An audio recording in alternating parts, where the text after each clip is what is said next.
Hey, everybody, welcome back again to another podcast, Printing's Alive, with me, your host. And yes, I get to do and say whatever I want because it's my podcast. Not many places I get to do that, by the way, so I got to take advantage of it. Today, we have another guest. Oh, another special guest. And I know you're sick of hearing me say how special my guests are, but we are in a special industry, so everybody's special. And it's my job to make everyone feel special. We have Richard Askam, a fellow podcaster from over on the other side of the pond. Welcome. Hi, Warren. How are you doing? I am doing great now that you are here. Now we've got like two sides of the planet covered. We just got to work on a little other.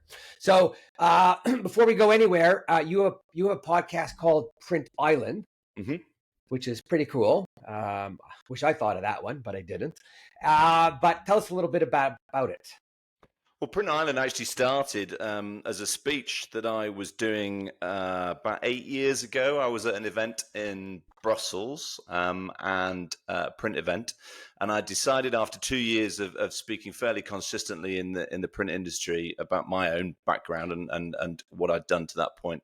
And I realized that the industry that I was seeing almost behaved as if it all lived on an island and it only ever spoke to the people on the island, and it thought it was speaking to everybody, but in actual fact, it was only speaking to the residents of the island. So I did this speech called The Amazing Adventures on Print Island, and I got a buddy of mine to draw a map of the island, and every reference point on it was connected to the print industry. And I used it kind of in a way to poke the industry and say, anybody want to build a boat and leave the island and go and tell everybody else how good you are? Because I was struck, Warren, by how innovative, collaborative, everything that you want from an industry existed on that island, apart from one thing, which was external communication. And nobody seems to know how good the industry is because the industry isn't very good at telling them that. So I set this speech up. I did it for a few years around the world. And then recently I was asked to create a content platform.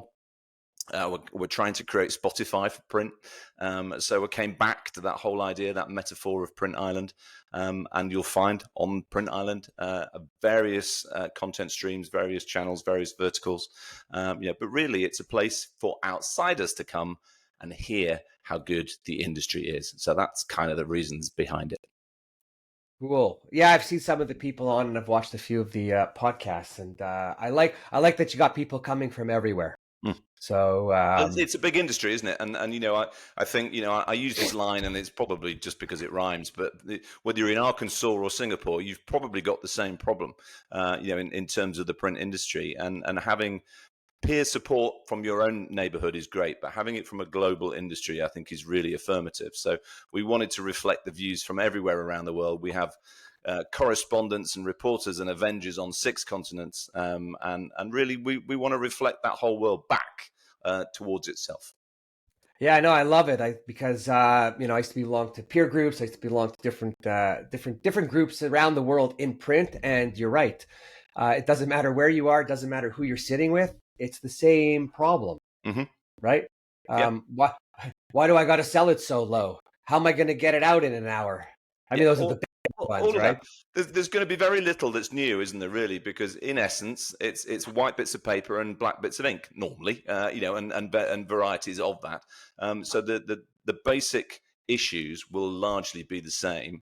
And I think, all right, trade shows is an opportunity for people to get together, but they tend to be intercontinental.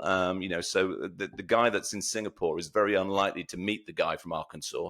So we wanted to build a place that they could talk to each other, and that place is Print Island. I think it's a great idea, and I think more people in print have to be more open to talking to others, right? Definitely.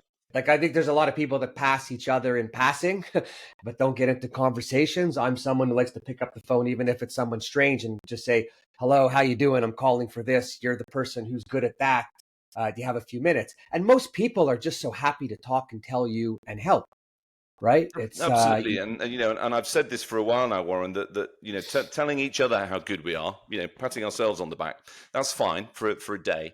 But if the world out there doesn't know what you do, and you know how good what you do is, then all you've got to do is fill that communications gap.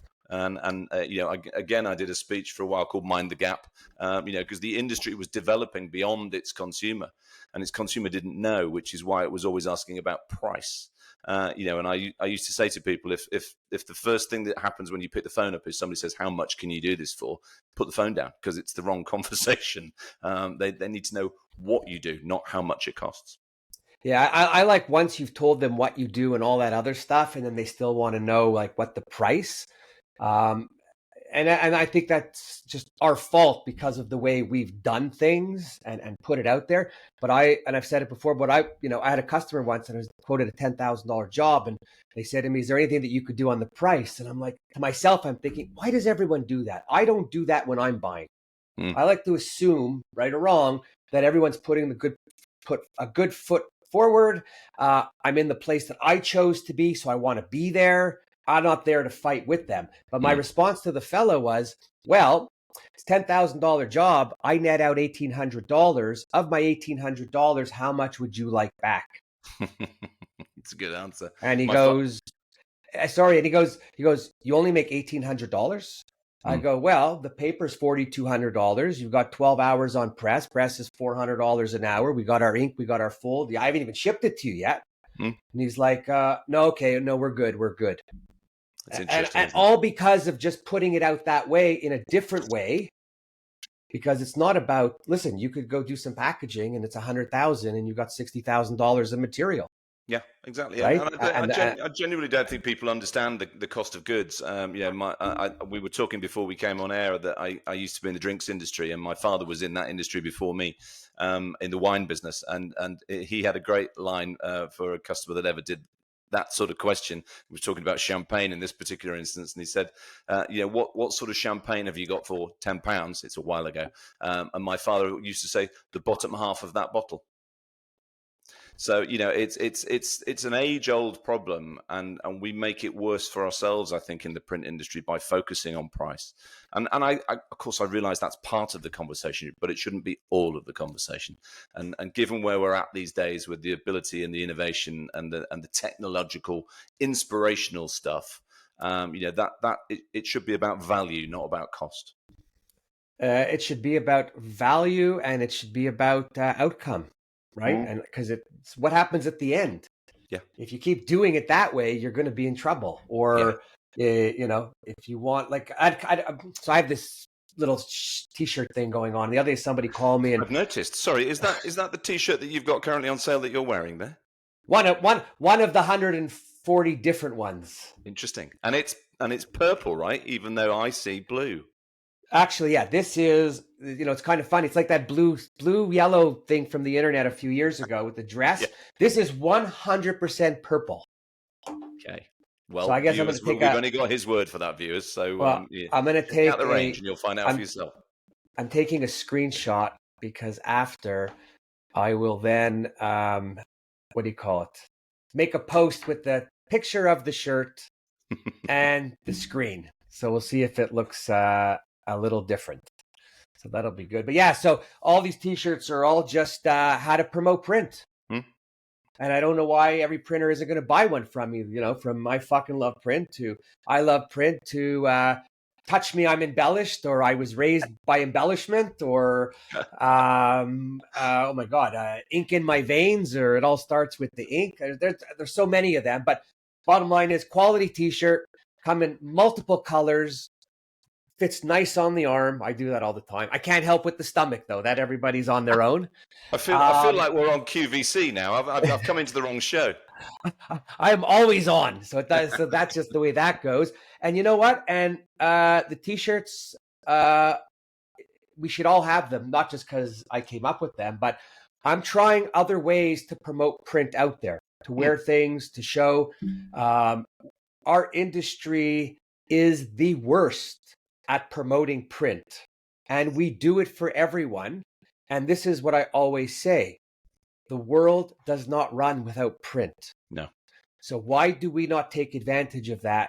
And why are we a commodity if we are a service-based industry in a crazy CapEx industry, right? That requires a lot of money and a lot of commitment to long-term debt that we put our lives on the line for, so that we should give it away?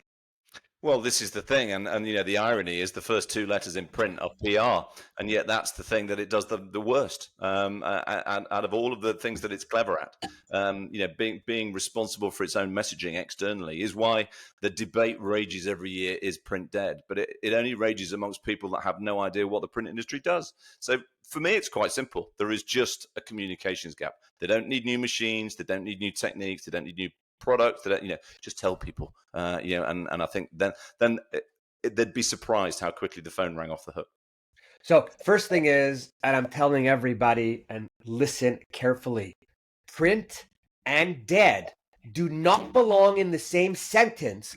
Even if you're going to say print is dead or print is not dead, do not fucking put print and dead in the same sentence. Don't even say it, because then it gets repeated. And when it comes from our industry, we just create more trouble for ourselves. Exactly. Right? Yeah, like, I want to scream and I want to be saying it no more, Warren. You have my... No, everybody, because then when we repeat it, that's the only thing people hear is print dead. Yeah. Yeah, that's true. Yeah. And you know what? And hey, listen, I'm going to do a couple of plugs. Print's fucking alive. Just like the book and the video and the website. We're back on QVC. Listen, we're all entrepreneurs in print, so we've all got to be selling, right? And I think one of the biggest problems, actually, for me, and I've probably studied this a bit too much, but when you look at the print industry, it has a single word that describes it, and yet 100, 200, 300 different verticals that it covers. You look at the auto industry, and it just talks about cars. So it's quite simple in that you don't have to think. When you hear auto industry, you don't wonder what it is. You know exactly what it is. I think somewhere along the way, the print industry needs to find a way of rebranding so that more people can understand what it does. We talk about wrapping cars, we talk about apparel, we talk about signage. There's so many elements in the industry, but it's all bundled together under the top line of print. And people hear print and they think newspapers, or magazines, and that's the bit for me that the industry isn't helping itself by the very way in which it describes itself. Well, it goes back to when people, including printers, used to have about environmental email, right? My email always said, print this email, paper is a renewable resource. Yeah. As opposed to, I don't even know what the recyclable logo and the recycled logo is. And I don't think anybody else does either from back in those days, right? Probably it's, I look at print, and we were just at Printing United, and I can't begin to tell you how many people in our industry did not have a business card. And I just want to say that to all of you people, shame on you. Shame on you. You should be ashamed of yourself. Why? Because it's what we do.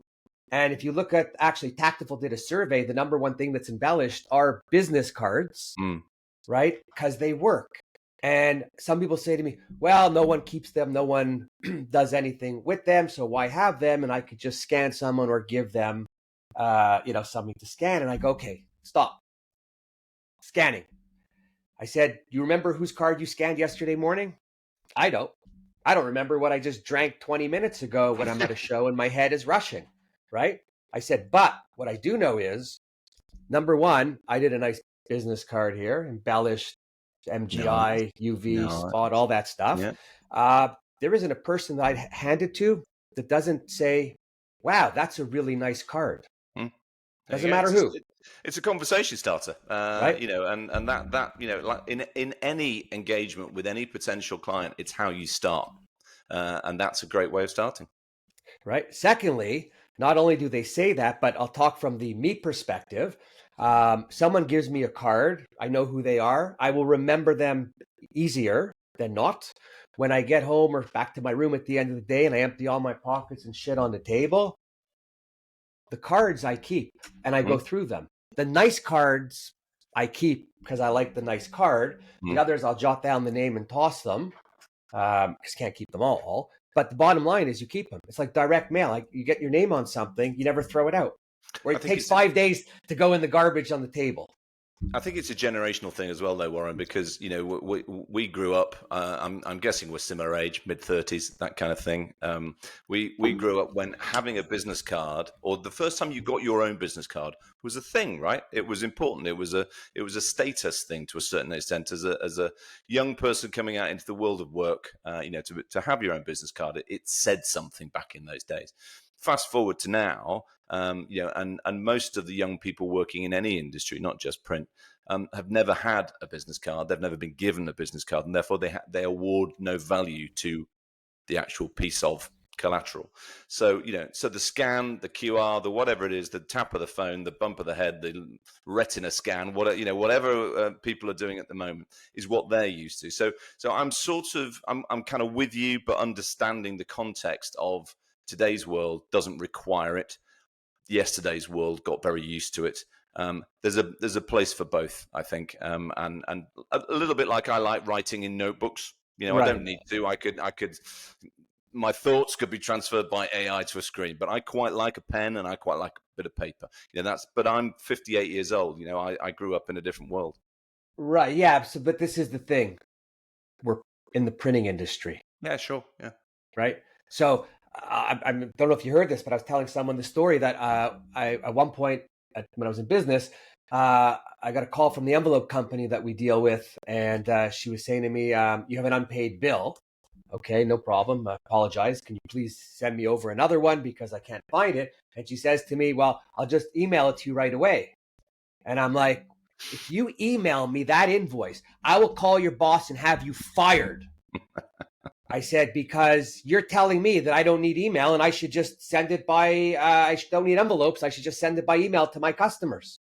Right? And she was like, yeah.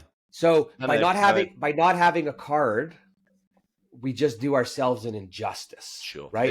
It's the first bit of promotion of the very industry that you're trying to support, isn't it, really? So and Vistaprint is still doing record amount of cards. So somebody's buying them. Somebody is. Yeah, exactly. Right. The other thing is with cards in my company in the past, what I've done is I once saw a fishing magazine where the person signed off editor and angler, and I thought that was amazing.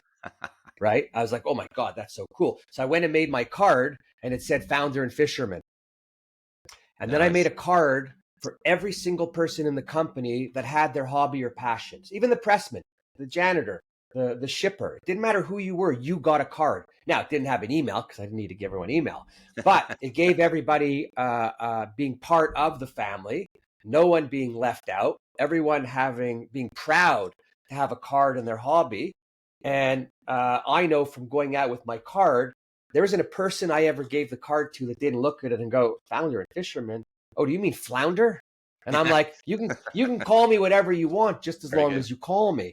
Yeah, quite right. There you go. Very good, very good. Mine, by the way, on my print island one says lighthouse keeper, because that's where I live, on the island in the lighthouse.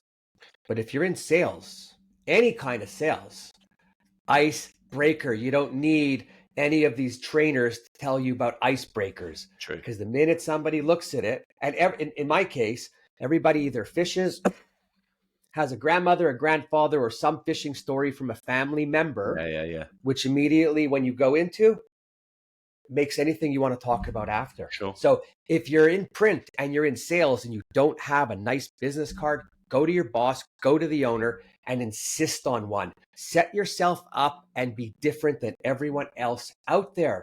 Why do you have to be so thick and stubborn and not do it? What he said. Or over here. But I walk around, I want to strangle people. Because that's a different subject altogether. Well, no, because it makes me so angry when we as an industry don't uphold our end of what we should be doing. It's very true. Yeah. Right. And we know because good point, Warren. You should put that on a t-shirt. I'll have to go back and listen. But yes, I'm going to. And if anyone has any t-shirt ideas, send them in to me. If I use them, I'll send you a t-shirt. And the business card, obviously. And the business card. Well, I'll make business cards for you if you want, but I'll make some nice ones. Guaranteed, by the way, to work, right? There you go. You heard it here first. Yeah. So what's going over on the other side of our world on the water? in the world of print? Anything special? It's been an interesting year, I think. Really, the joy of what we do is getting to talk to people all over the world, and I think the consistent story this year has been one of headwinds. I don't mean by any means that everybody's having a bad year, but just a difficult year. It's hard. It's getting harder to eke out growth, to eke out a good living from that. Some are doing better than others, obviously, and scale always helps. Of course, there's been quite a bit of M&A activity this year, particularly in the US, but also in Europe. So I guess it's just the evolution of the industry continues, and we tend to, as we always do as human beings, reflect at this time of year with that lovely false line in the sand that designates the end of something and the start of something else. It's actually Monday to Tuesday, but because there's that lovely date in the calendar, we attach significance to it. So I think overall this year, it will turn out. It probably won't be mentioned in the history books as the best year ever, but it won't be the worst either. So mainly okay, I think, is as good as I can give you. Yeah, I think the world in general the last few years, and it doesn't matter what business you're in, has been a little heavy, right? Everybody with all the world issues, and we don't have to go into any of them, have just put a big heavy weight on everybody because everyone's life is daily affected, and then we get into print where we've had a lot of consolidation. I heard a crazy number like in the UK about so many printers being under a certain amount of dollars in their sales. And I'm thinking it's like a couple £100,000 maybe. Right. And just how is that possible? Like, what are they selling? What do they have? A desktop printer and they're trying to make flyers? I think it's probably been skewed now by the entry into the market of an awful lot of content creators that are then producing their own merchandise. People that sit at home and make T-shirts, for example. That overall market has skewed. By the way, just in case anyone, I am not sitting at home making T-shirts. I am using a global company for web to print and fulfillment, and I am doing my share. Just want to let people know. Thank you. Nice, thank you. But you see my point, and there is definitely probably it's like the rise of the makers we tend to call it, and if you put that into the statistics, it will pull down the averages, and therefore it's a slightly skewed statistic, I would say. But again, as I said before, I don't think anybody is going to be running around with a champagne popping this year, going what the best year ever. And all those factors, that we won't get into, have an impact on businesses, particularly in Europe with energy costs. Print is quite energy heavy on the usage when the costs go up. Certainly in the UK, we're in a bit of a heavy period of tax, on businesses. It's not good.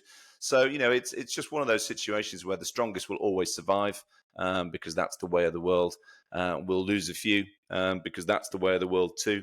But I think what we could do without, and it's the worst thing that I think that's happened in my lifetime, is 24-hour rolling news, because all you then have is 23 hours of rolling speculation. And people tend to use that as fact, and you can talk yourself out of anything. At the moment, I think, Warren, the world is not short of cash. The world is short of confidence.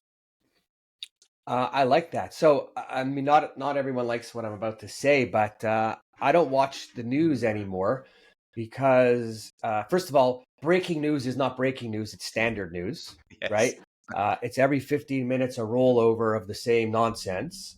But the news in the last 4, 5, 6 years has started to give me such angst and anxiety and mess up my head in thinking or spending too much time going where I shouldn't go, that I just stopped watching the news and I just watch porn.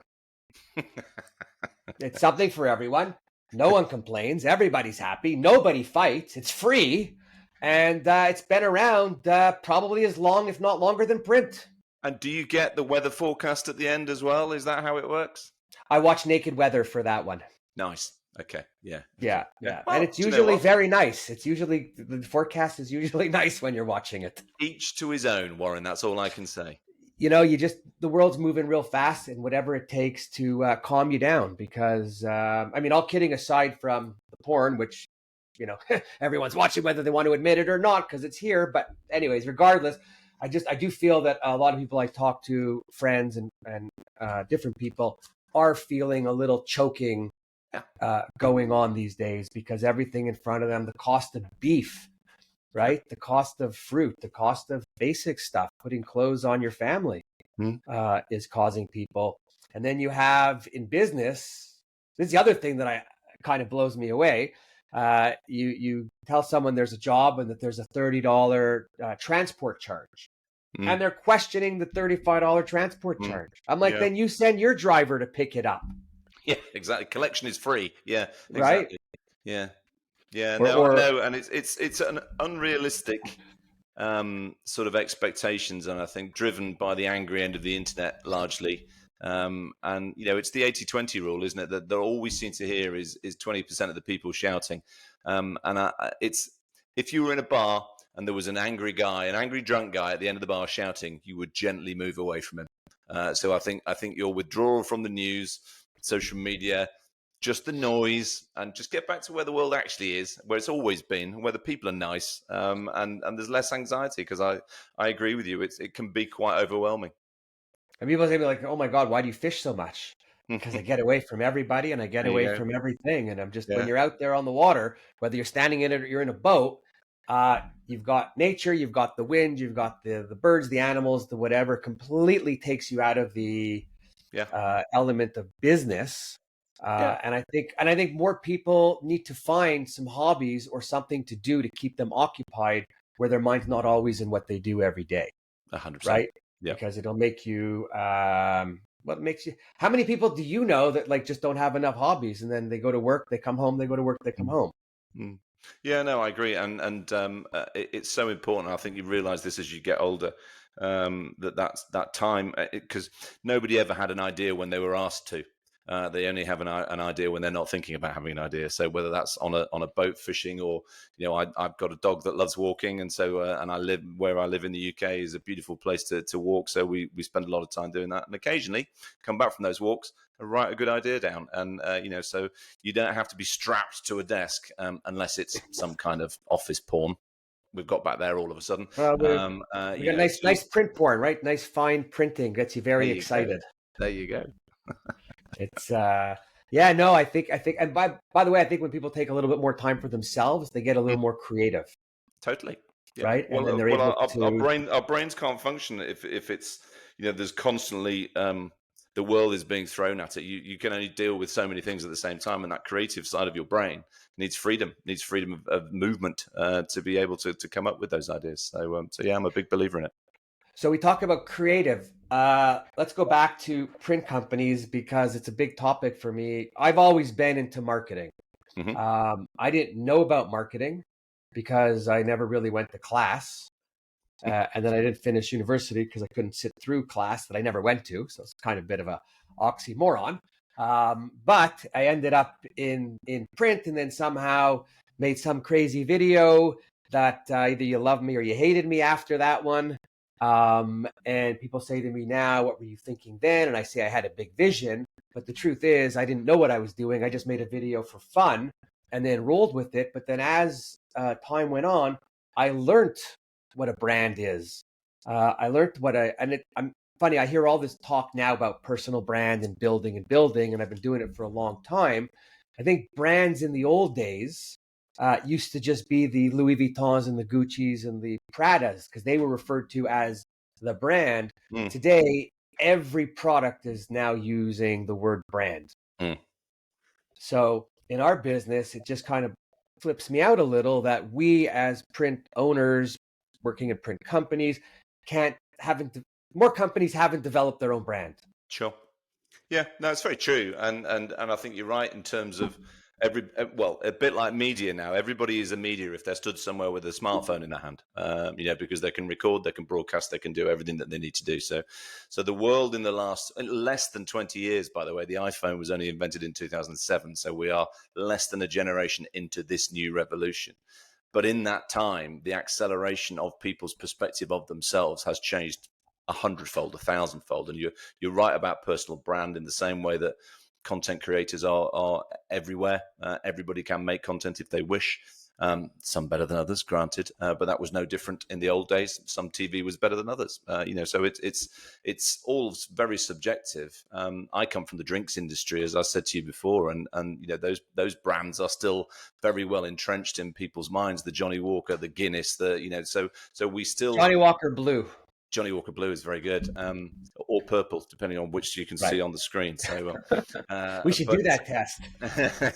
But and that's kind of my background really is understanding brand marketing, because largely I was participating in it as an importer of their product into the UK, and as a reseller of that product, you had to understand their brand in order to be able to utilize your own. So in many ways, I didn't study marketing. I didn't go to university. I was working for my father at the age of 16, so learning everything I needed to know from him, and understanding really what a brand was for, not just what it is. And as long as you can understand the difference between those two things, you've got half a chance.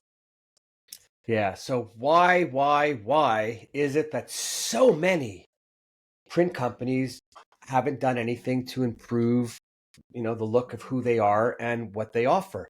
And I mean, some really good companies out there that are doing it, that I go on a website and they still have a printing press with powder coming through the delivery, as opposed to having people on their website or talking more about what they do. Every show we go to, all the speaking, I'm talking about it, you talk about it, others talk about it. What do we do to get people to elevate what they do so that we as an industry are rowing somewhat in the same direction? I think it's really hard, and because it's ingrained generationally from one to another. There's an awful lot of print businesses that are family owned at some point in their history, or developed from a family business, and that intergenerational sort of education piece and the tradition piece is handed down largely. I mean, my father always had a brilliant expression. Instead, he always said that I don't sell what I love, I sell what I sell, and then I use the money I make to buy what I love.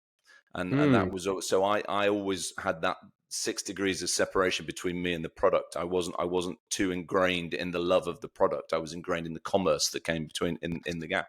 I wish I'd met your father earlier. Me too. I think in the print industry, because it's largely manufacturing, the techniques, the traditions, the beliefs, the values, if you like, are very deep in people's soul, and to get away from that is quite hard. So, as you say, a website that shows a printing press for a printing company, go figure, sort of thing. But to them, potentially, they're very proud of it, and they should be proud of it. It's not. I don't think it's a crime, to sort of demonstrate your tradition, but it's where its value sits in today's market. To answer your question, why are they like that? I think it's because they don't know that they need to change, let alone they don't know how to change. And that's the tricky one, because if you're still taking and making good money, we were talking about my village pub. Okay, I live in a small village in the UK, and we have a 600-year-old pub, or in my village, with a beautiful thatch roof, and it's like a quintessential English pub. But the food is really ordinary. And we don't go, we live 50 yards away from the pub. We don't go and eat there because the food is really ordinary, but it's always busy because people come because it's beautiful. So the owner of the pub doesn't need to change what they do because people are coming anyway. That's the problem. If you have that, take that back into a print shop. If you're still, I don't know how many print shops there are that. Well, we nearly did $1 million again this year. Well done us, but that isn't. So how do you do two? They're not asking themselves that question. So that's why they have a printing press on the website, and not let's show you what we make. Yeah, but a lot of them here, because they go to the shows, they speak to a lot of people. They have people that work for them that tell them. I mean, I remember speaking with a young person. I was talking to them about building potentially a young association for young people. Mm-hmm. And I wanted to do it where I would kind of build it, but there would be a board of young people making all the decisions. I would just be there if there was something critical, because they got to make their own mistakes too. Anyway, in the end, it didn't really happen. But one person I'm talking to, he said, no, it would be a great idea. He says, because I work for an association now, and I work on the young team. for attracting young people. He goes, and then I was doing something, and our director came to me and said, yeah, when you're done, go see our marketing people so they could brand it the same way. And he said to me, he goes, they just don't get it. No. We can't be the same. We can't be the same. It could be in line, but it has to be different. We have to be changing what we do, the messaging. I had another older gentleman say to me, ask me, how do I keep younger people engaged longer? They don't seem to stay here. And I said, stop talking to them. Because you go in and you ask a few things and you have like you're interested in what you're talking about, but then you don't go back and follow it up. Yeah. And they're waiting for you. Yeah. They might not like what you have to say, but you always have to follow up if you say you're going to do something or go back to them with something, or they feel they're not heard. Yeah. And then it's not about money. Then they don't give a shit. Yeah. I think there should be, there should be a challenge out there, I think, to anybody under 30 in the print industry. There should be a day a year, the under 30s day, where they get to make the decisions and see what would happen. Just have one day to turn everything upside down. And the irony is it might not even turn upside down. It might just turn 30 degrees one way or the other. But they are removing the barrier to growth, which is the expression, that's the way we've always done it. And if you can take that phrase away and allow freedom of thought and freedom of demonstration, I guarantee you, not only would you attract more young people into the industry, but you'd also get a few old people out of it. Yeah. So I'm sitting here, I'm smiling, I'm laughing because, a lot of people, they want to control everything that goes on in their shop, right? They want to be, but this is the whole thing. When you're not there, if you're a control freak and you're an owner, right? And you're not there for a week or two because you're on vacation. Yeah. Isn't it miraculous how everything gets done well? Nobody's waiting at your office door for you to ask you questions. They're making decisions on their own. They're speaking to others. They're making those decisions. They're putting things in place. They're implementing. They're delivering. I used to go away, and I used to always have my nose in everything, although I didn't really want it to be in everything.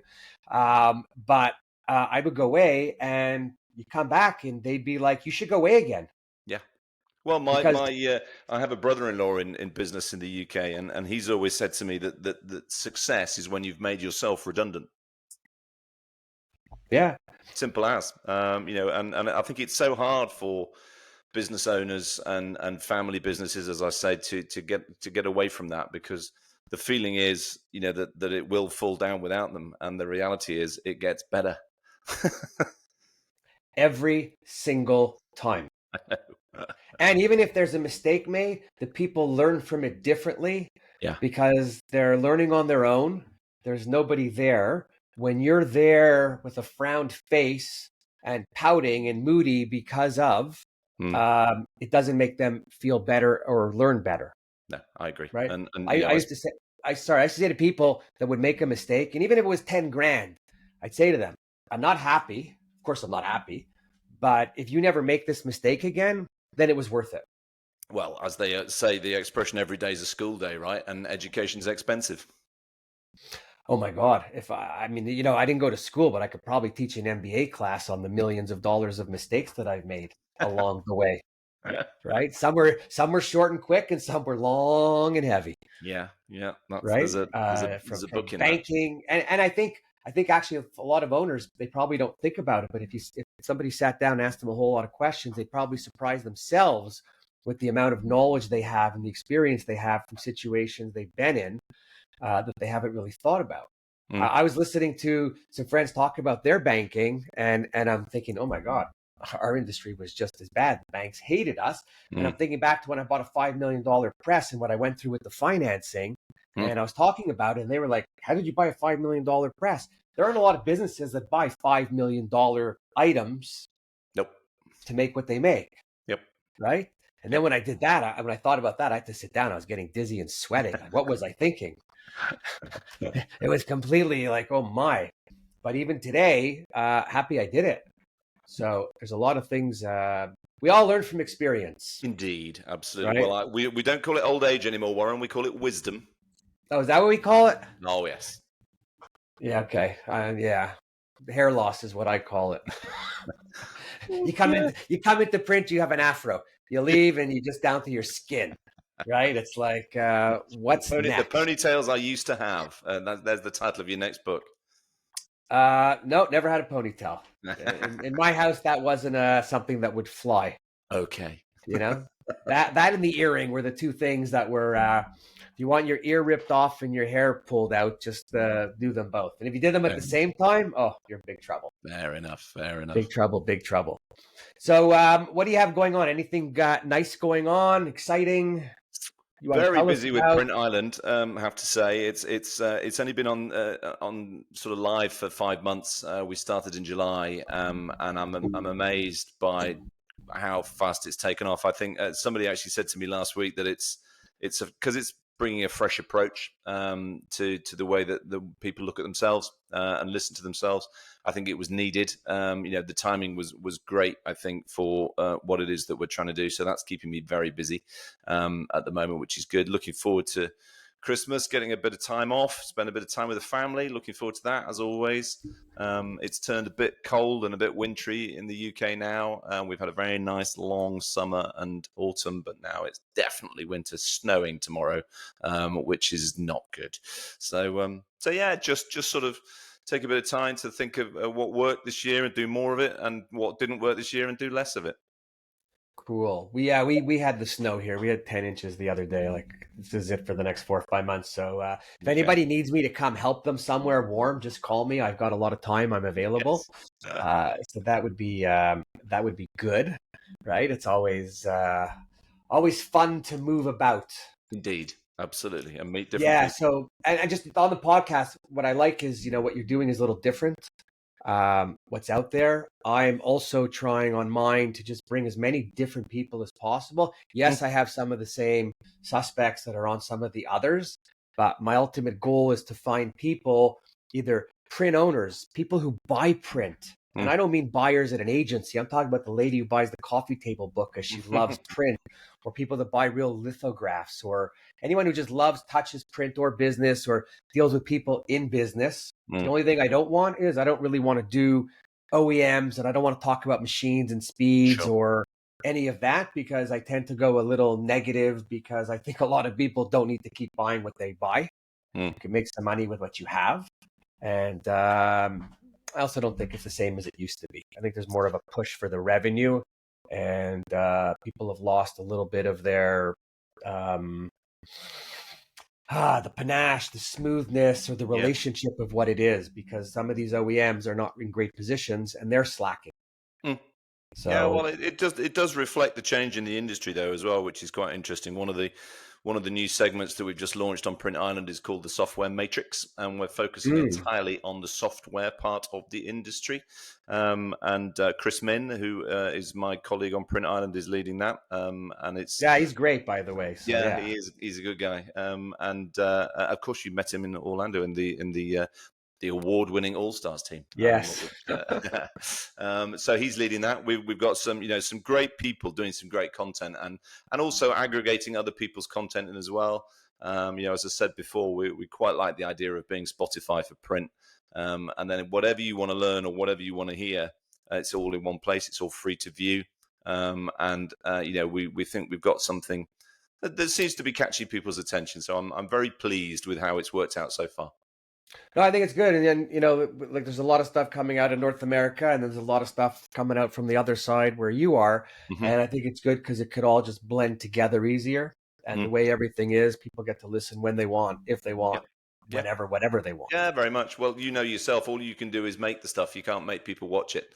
But I think I'm a big believer, Warren, that people are very hardwired to want to overhear interesting conversations. It's like why we listen in to people in bars and restaurants and what have you, if they're saying something interesting. So if you Well, make this sort of to and fro interesting, then people will listen. you don't want the same. You just don't want the same. No. So it's great. Yeah, no, I find I'm always listening to other people's conversations when I'm at a bar, particularly if I'm not with someone who's very interesting. Well, that's a So, different so problem altogether. So yeah, so you want to make sure if you're going out that you're with somebody very interesting, right? yeah, exactly. But yeah, no, it's cool, and I honestly, I am super crazy about this business. I don't know when it all developed, because I didn't know about print before I started being in it. But the one thing that always, always got me is the whole world needs us. Hmm. Whether Well, we want to believe, and I'm not saying it from a psychopathic ego or any of that stuff. The truth is, without us, there's no directions, there's no instructions, there's no labeling. In the event of power outages, you don't have your phone, you need signage, you need books, right? That's why companies, for their emergency evacuations, have a book and a plan, not just what comes on the screen. We're never going to go away. and that's why, as I said earlier on, I think the word print isn't enough because it doesn't describe what print actually does. So I'm going to start a campaign next year, I think, to put the PR in print, because as I said before, it's kind of already there, but it's the missing piece, isn't it? How an industry needs to tell the rest of the world, and there's quite a few people in that rest of the world that all use their products every day, but don't see it as a print product. And that's Mark Suber's made a great comment when we were on with the All Stars after Printing United that you walk down a supermarket aisle and without print it would just all be how do you say aluminum, don't you? But you should say aluminium. That's the way it's pronounced, obviously, but we'll let you have aluminum. Oh, that's so funny. I was thinking, I don't know if you saw this, but Matt Rife, a comedian, was in the UK, and I saw one of his clips online, and he was going at it with the lady about how do you say aluminum, and she was going aluminium or whatever. I can't even say it. And then we just use all the letters, Warren. Right? Yes, and he was asking her to spell it, and then he's like, "No, that's not how it's spelled." But it's very funny how the same word could have so many different things. Well, I still, having spent the last 10 years talking about personalization, obviously because of my background in that world and the whole share a Coke thing, I still, when I write stuff down for the US market, it still irks me to have to put a Z rather than an S. But I'll get over it. Listen, listen. We still have, I think we still have the Queen on our dollars here, and we write honor with OU as opposed to just O. I'll do a list. I'll do a list for you. So next time we meet, you'll be absolutely spot on. Okay. Well, I use the OR. I do it, I think, the right way. I think they just went with the shorter way. Okay. So it's teach his own, right? Indeed, just spelling. Indeed. Absolutely. If you read my writing, you can't even read what I wrote anyway, so it doesn't matter how it's spelled. So it's pretty cool. As long as you spell your T-shirts right, that's the main thing. Oh, these get proofed and reproofed and triple proofed. I bet. I have no choice. Although, you know what? I've seen, and I'm sure somewhere in there I will have a typo because there always is something. And if I do, all I could do is laugh about it and just say, I'm not perfect. There you go. None of us whatever it is, you got to own it. If you own it with a smile, it's not bad. 100%. Right? Yeah, and you don't 100%. try to shove it down anyone's throat. Well, not too often. Not too often. It's pretty cool. Awesome. Great conversation. Good catch up. Likewise. Thank you for having me on.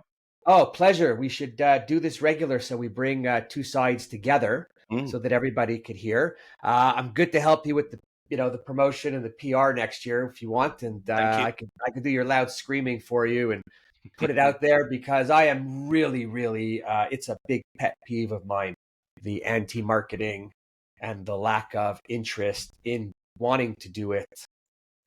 And for everybody listening, you don't have to spend a lot of money. No. It's not that expensive. You just have to be consistent. Exactly. And I've said to you before, Warren, that there's a dangerous part of Print Island over near the reef. Where it's quite, all the stuff over there is dangerous. I think that's maybe where we should set you up as a little podcast next year. I'm in. And if, I don't happen to like the guest, it's throw them in with the sharks. Put them in for the feeding. So it's great. Awesome.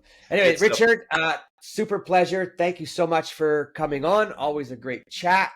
To all of my faithful listeners, and I do say listeners with an S, that's plural, so I hope you're all listening. Anybody wants to come on, give a ring. Anybody knows someone with a story, a message that they want to get out there, give me a ring also. I'm pretty easy, not that easy, but pretty easy. Otherwise, thank you for participating by listening, and look forward to the next one. Everybody, great day. Cheers.